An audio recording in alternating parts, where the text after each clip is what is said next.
कल इजराइल ने पहले मारा था, उसके बाद हिजबुल्लाह ने मारा। आज हिजबुल्लाह सुबह से मार रहा है और इजराइल ने अभी भयंकर एयर स्ट्राइक्स की हैं।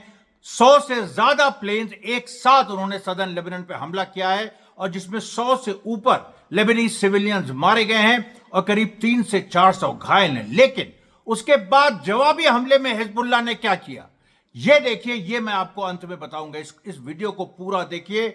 आज यानी 23 सितंबर 2024 बड़े डेवलपमेंट्स हुए हैं, नए लेवल पे लड़ाई पहुंच गई है हिजबुल्लाह और इजराइल की। और ये जैसे कि मैं आजकल 2 वीडियो इशू कर रहा हूं, एक हिजबुल्लाह वर्सेस इजराइल और एक हमास वर्सेस इजराइल।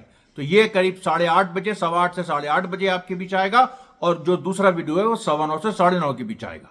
तो अब देखिए, हम आते हैं कि सुबह से हिजबुल्लाह ने मार शुरू किया आज, और आप ये देखिए कि किस सिलसिले में चीजें बढ़ी हैं और उसके बाद जो अभी हमला किया इजराइल ने उसका जवाब क्या हुआ। देखिए, सुबह सबसे पहले खबर आई, इजराइल का जो तबरिया इलाका है नॉर्थ इजराइल का, उसमें अचानक सायरन बजने लगे और सीरियन जो गोलन हाइट्स हैं उसके पास भी सायरन बजने लगे। पता चला हिजबुल्लाह ने कत्यूशा रॉकेट्स मारे हैं और जो कल फादी 1 और फादी 2 मिसाइल्स से हमला किया था हाइफा पे, और उसके बाद जो रेमोथ डेविड एयर स्पेस जो उनकी जो इजराइल का एयर बेस है वो भी एक मिसाइल छोड़ी और उससे जो सबसे पहले तबरिया में 4 इजरायली घायल हुए। उसके बाद देखिए, जो जॉर्डन वैली पे एक अचानक एक हमला हुआ। इजराइल समझ नहीं पाया कि यह हमला कहां से आया और बाद में ये बात, मतलब 1-2 घंटे बाद, और ये सुबह की बातें हैं सर, बाद में ही समझ में आया कि अरे ये तो इराक से हमला हुआ था।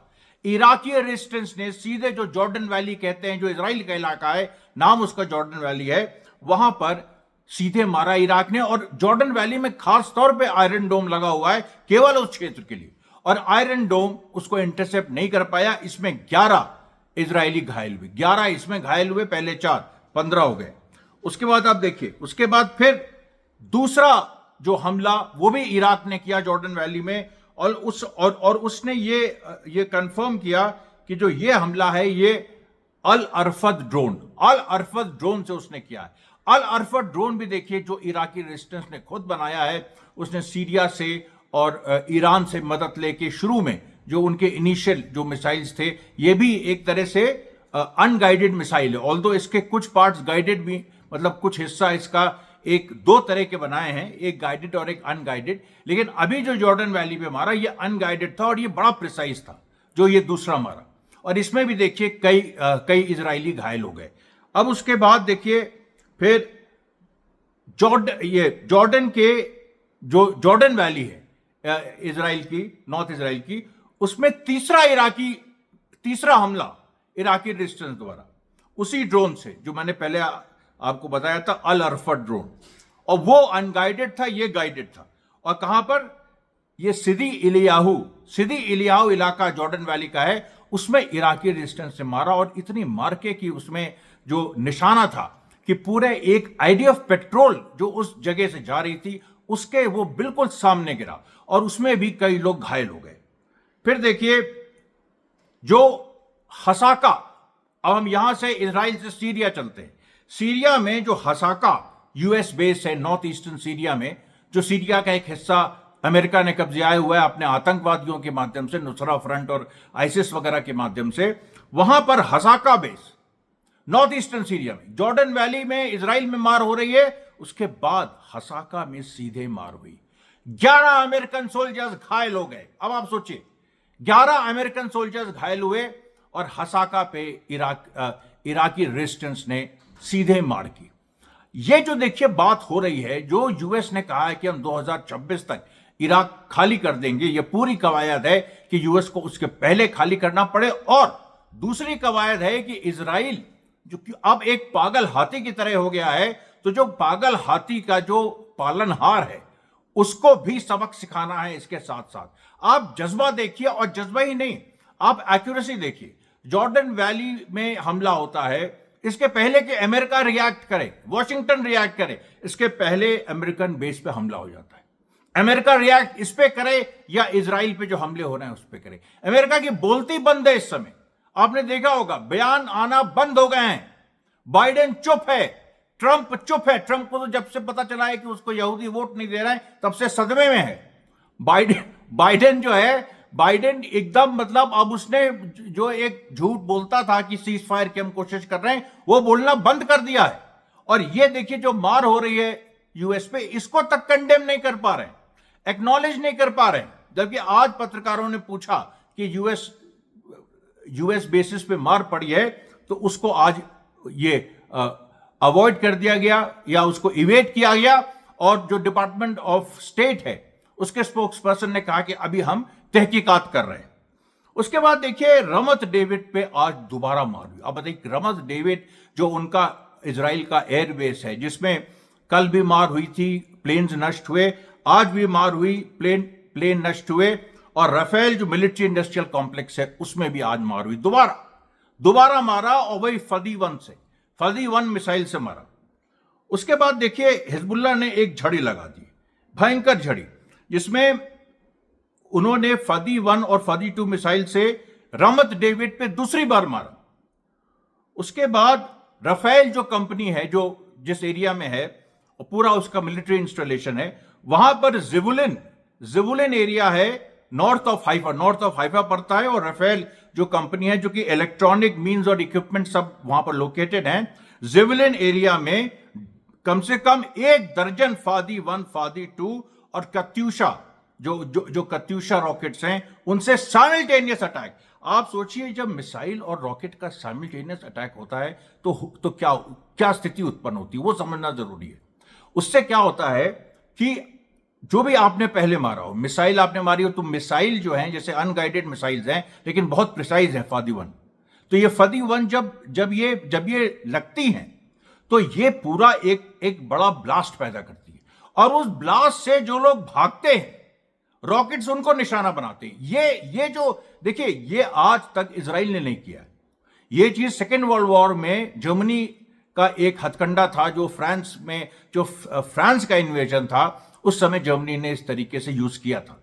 मतलब एकदम मतलब जैसे पल्वराइज कर देना ये फ्रेंच फोर्सेस को। आप तो जानते ही हैं कि एक झटके में हिटलर ने फ्रांस जीत लिया था, उसके बाद वो फंस गया वहीं, उसके आगे नहीं बढ़ पाया ये ब्रिटेन की तरफ, फिर रशिया की तरफ बढ़ा, फिर हार गया।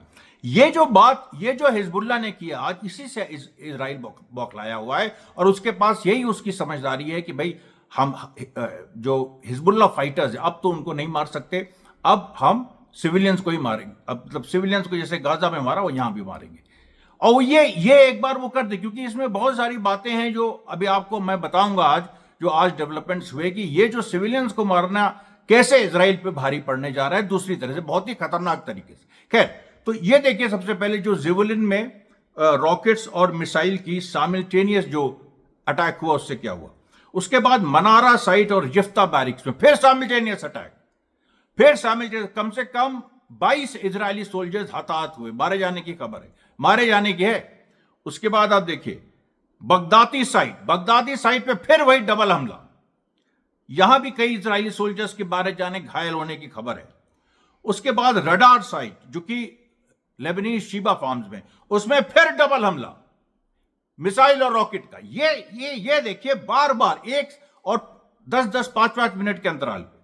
उसके बाद मर्ज साइट पे मरकवा टैंक, उसको एक गाइडेड मिसाइल से मारा और उसके बाद रॉकेट्स मारे, जिससे उसका पूरा क्रू खत्म हो गया, साफ हो गया। ये देखिए, इसका टाइम तक दिया हुआ है, ये सुबह 7 बजे जो वहां का टाइम है। उसमें जो मर्ज साइट पे उन्होंने एक मरकवा टैंक को उड़ा दिया हिजबुल्लाह ने। अब देखिए, इतने बड़े बड़े सेटबैक्स इजराइल को लगे। उसके बाद जल अलम साइट पे फिर दोबारा 2 मार।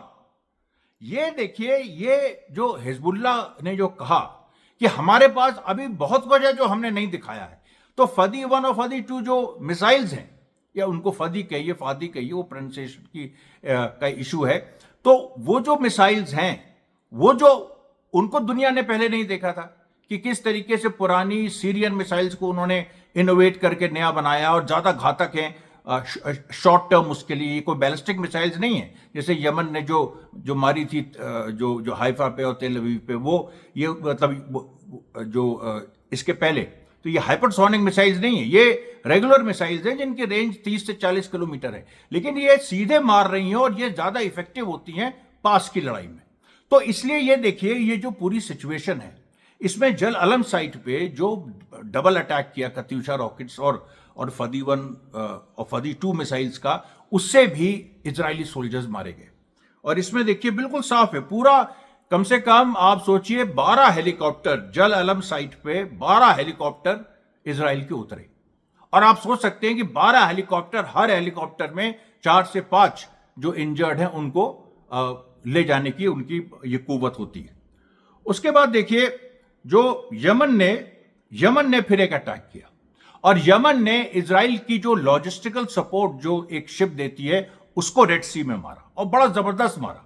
अब यमन भी देखिए, अब वो बहुत ज्यादा बोलना उसने बंद कर दिया, इन द सेंस कि वो हर चीज को अब उसने, और यमन का स्टेटमेंट आया है कि now our actions our intent will be seen in our deeds. हमारे जो इरादे हैं वो हमारे काम में दिखाई देंगे। ये पूरा, क्योंकि एक टैक्टिक्स ली है इधर एक्सेस ऑफ रेजिस्टेंस ने कि कोई भी चीज तुम करो और उसको लेके कुछ देर चुप रहो, उसका जो रिएक्शन है इजराइल को प्रवोक करो। इजराइल की कोशिश है हमेशा से कि जैसे उन्होंने वो हिजबुल्ला को प्रवोक करते हैं, उसके बाद पैलेस्टीनियन रेजिस्टेंस को प्रवोक करते हैं, वो भी टैक्टिक्स पैलेस्टीनियन रेजिस्टेंस ने सीख ली, वो अब इजराइल को प्रवोक करने लगा है। हिजबुल्ला ने भी सीख ली, वो भी अब इजराइल को प्रवोक करने लगा है। यमन भी उसी लाइन पे चल रहा है। उसके बाद देखिए जो एक और खबर आती है कि रमत मकशिमिम जो साइट है सीरियन गोलन हाइट्स में, वहां पर हिजबुल्ला ने मारा। इस बार 2 नहीं, इस बार केवल कत्यूशा रॉकेट्स मारे। उसके बाद एक और साइट मेदजार, अब देखते हैं ये कितनी सारी हो गई, मेदजार, और जो कि रमत मकशिमिम का ही हिस्सा है, वहां भी मार हुई। फिर आप देखिए इराक से फिर एक बयान आया। इराक ने भी एक सीधे मार की सीरियन गोलन हाइट्स पे। ये पहली बार इराक ने जॉर्डन वैली के अलावा सीरियन गोलन हाइट्स पे मार की, और इस इराक की मार से कम 12 आईडीएफ सोल्जर्स या तो मारे गए या घायल हो गए।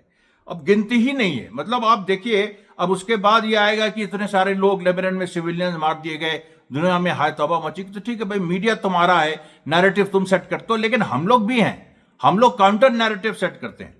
उसके बाद देखिए नेतुआ और सासा, ये जो 2 जगह हैं इजराइल में, नॉर्थ इजराइल में, यहां मिसाइल्स बज उठे और यहां पर भी हिजबुल्ला ने मारा। ये लगातार, अभी तक इजराइल से कोई जवाब ही नहीं आ पा रहा है।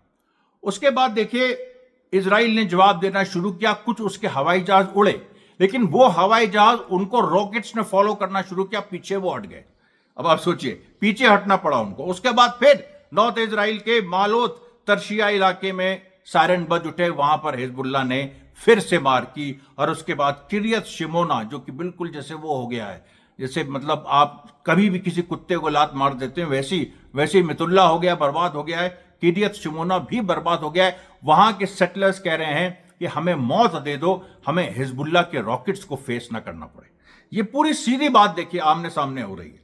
उसके बाद लेबनान के और जो कुछ बॉर्डर्स पे एक इजराइल ने फिर हमले की कोशिश की नबातिया एरिया में, और नबातिया एरिया में इनको एक मुंह की खानी पड़ी, क्योंकि फिर से जो हिजबुल्ला के रॉकेट्स हैं और जो काउंटर मिसाइल्स हैं उन्होंने इनका पीछा करना शुरू किया। उसके बाद देखिए हिजबुल्ला ने फिर मारा सफद पे। अब ये देखिए लगातार चल रहा है, इजराइल कोशिश कर रहा है कि वो लिमिटेड एयर स्ट्राइक्स करे, लेकिन हिजबुल्ला उसको रोक रहा है और उस पर वापस मार कर रहा है। अब वो इजराइल को पूरी तरह से प्रोवोक कर रहा है।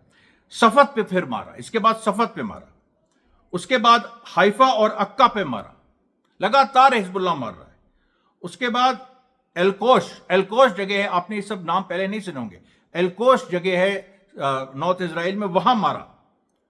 और उसके बाद जो एक मीतात सासा दोविव, उसमें फिर से मारा। उसके बाद कहाल एरिया है तबरिया के पास, उसमें फिर मारा। देखिए लगातार हिजबुल्ला मार रहा है। उसके बाद देखिए जो गोलानी जंक्शन है जो लोअर अल जलील में है, वहां मारा, लगातार वहां मारा। उसके बाद एक सेटलर जो गिवात अवनी जो सेटलमेंट है सी ऑफ गलीली के पास, वहां पर मारा, जिससे सीधे एक सेटलर के घर पे जाके रॉकेट लगा, वहां मतलब मामला साफ। उसके बाद अमियाद एरिया में ये भी सफद में है, नॉर्थ इजराइल में, यहां मारा, यहां भी वही स्थिति। इस बार देखिए अब ये डबल हमले नहीं हो रहे हैं, ये सीधे रॉकेट से हमले हो रहे हैं। उसके बाद हुरफेश में हिजबुल्लाह ने फिर मारा और हुरफेश की भी वही स्थिति हुई। उसके बाद बेत हिलेल पे फिर मारा। अब बताइए आपकी ये जो पूरी स्थिति हो रही है, इसके पीछे किस तरीके की पूरी एक कवायद। और अब जो उसके बाद इजराइल ने अपने सारे गार्ड लोअर कर दिए, उन्होंने कम से कम 150 एयरप्लेन्स इकट्ठा किए।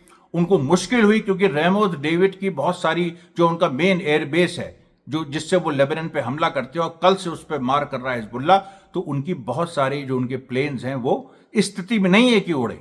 लेकिन यदा कदा जहां से भी उन्होंने इकट्ठा किया, उन्होंने कहा इसका तो जवाब जरूरी है। और यही चीज देखिए इजराइल की सबसे बड़ी कमजोरी है, वो धैर्य, मतलब धैर्य तो छोड़ दीजिए, वो जो एक बेसिक इंटेलिजेंस होती है कि कब कहां मारना है, किसको मारना है। अब इजराइल ने क्या किया, अब इजराइल ने यह किया कि 150, जो अभी की घटना है 1 घंटे पहले की, 150 अपने जो उन्होंने एयरक्राफ्ट तैयार किए, उन 150 एयरक्राफ्ट को उन्होंने सीधे छोड़ दिया, मतलब सीधे लेबनान में। और हिजबुल्लाह ने क्या किया, हिजबुल्लाह ने उसमें से कुछ एयरक्राफ्ट को वापस जाने पे मजबूर किया, लेकिन 150 की संख्या में तो ऑब्वियसली हिजबुल्लाह इतने सारे अपने रॉकेट्स वेस्ट नहीं कर सकता था।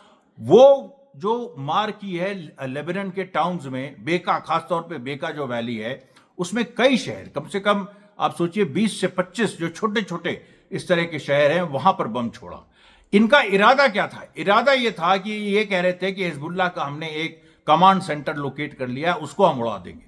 वो कमांड सेंटर तो ये लोकेट नहीं कर पाए, लेकिन जब 150 जो प्लेन्स थे वो क्या करते, वो उसमें से 20-25 वापस हुए, बाकियों ने फिर सिविलियंस पे बॉम्बिंग शुरू कर दी। और जो सिविलियंस पे बॉम्बिंग की है उसमें देखिए 100 सिविलियन मारे गए हैं, इसमें कोई वो नहीं है। लेबनान में 100 सिविलियन मारे गए हैं, उसके ऊपर भी जा सकती है संख्या। बड़ी एयर स्ट्राइक इजराइल ने की है, लेकिन दुनिया में क्या, दुनिया को क्या मैसेज गया, दुनिया को यही मैसेज गया कि कहीं ना कहीं हिजबुल्लाह तो सैन्य टारगेट चुन रहा है और इजराइल जो है वो सिविलियन टारगेट चुन रहा है। ये किस तरह की लड़ाई है जिसमें इजराइल सिविलियन टारगेट चुन रहा है और हिजबुल्लाह सैन्य टारगेट चुन रहा है। हमास के मामले में एक दूसरी बात थी, हमास के मामले में इजराइल कह देता था कि देखो 7 अक्टूबर को उन लोगों ने ये किया, हमास फाइटर्स को हम मार रहे हैं, उसमें सिविलियंस भी मारे जा रहे हैं, 40,000 सिविलियन मार दिए। वो एक दूसरी तरह का नैरेटिव।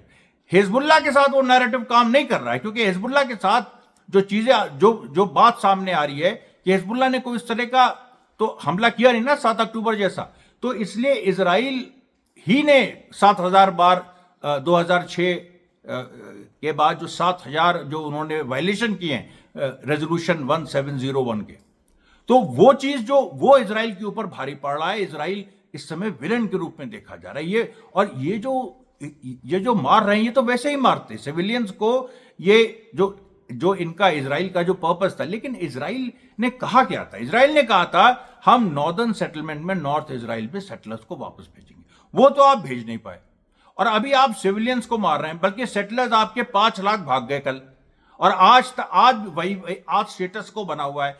सुबह से हिजबुल्लाह ने इतना मारा है कि आप दुहाई भूल गए। उसके बाद देखिए, सोचिए आप 100 जो लेबनीज सिविलियंस हैं वो मारे गए। उनके मारे जाने के